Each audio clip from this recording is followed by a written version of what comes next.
Earthy, bitter, and yet slightly sweet. Matcha is having a moment. Fans say it gives a gentle energy boost, while its vibrant green aesthetic is perfect for social media. Many consumers are switching out their daily coffee for the green tea powder. The popularity of this bright green drink is growing rapidly. In the UK in 2024, the matcha market was worth around $61 million. And by 2030, that market is projected to grow to more than $100 million. Rashik Sadiq opened a matcha cafe in London's Notting Hill in 2021. He wanted to build a local community of matcha lovers and is now opening a second, far bigger store.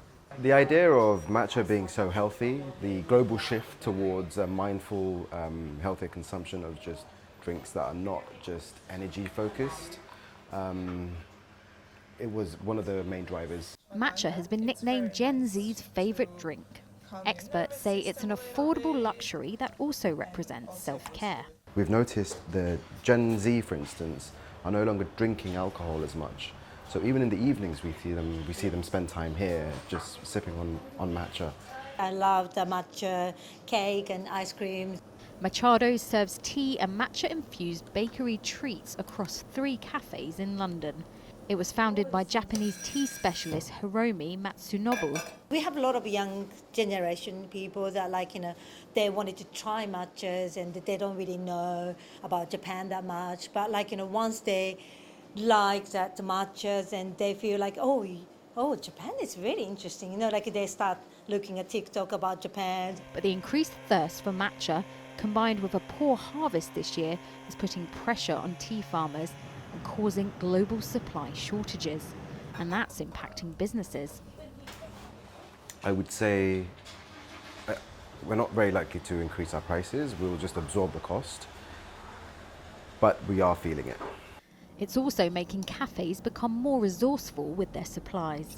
There's twigs and some leftover of from the tea leaves, so that they become the roasted green tea. It's called hojicha.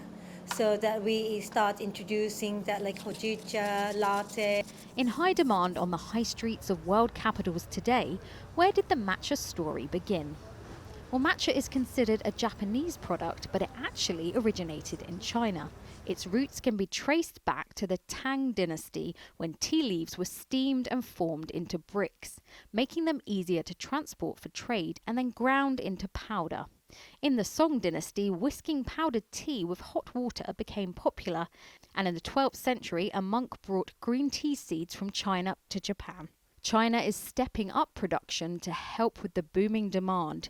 Guizhou is the 3rd largest exporter of matcha in the world and has a super factory. Gui Tea is the largest matcha producer in China. Although our production capacity has been growing quickly, it's still hard to keep pace with the faster rising demand. At the same time, this challenge has also crafted opportunities. And as demand continues to grow, the big question, how to make the perfect matcha. For 1 portion of matcha, we do need 2 grams of matcha and 30 milliliters of water. And we just whisk it with a wooden whisk just to make sure it's the same consistency, so it tastes very smooth, very nice. And it's amazing how it's actually very simple, but the taste is very unique and very rich. An ancient tea becoming a modern obsession. Siobhan, McCall, CGTN, London.